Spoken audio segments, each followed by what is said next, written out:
Hello everyone, how are you doing? This is MD Tech here with another quick tutorial. In today's tutorial, I'm going to show you how to prevent or resolve if Google Chrome is automatically opening up new tabs when you're doing searches. So this should hopefully be a pretty straightforward process here, guys. And without further ado, let's go ahead and jump straight into it.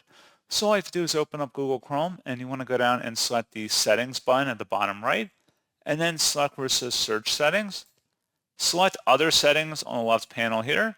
And now on the right side where it says Result in a New Window, you want to go ahead and make sure that is toggled to the left or disabled, and that's all you have to do.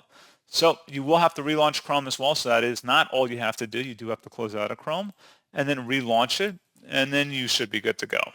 So pretty straightforward process, guys, and as always, thank you for watching. I do hope that was able to help you out, and I do look forward to catching you all in the next tutorial.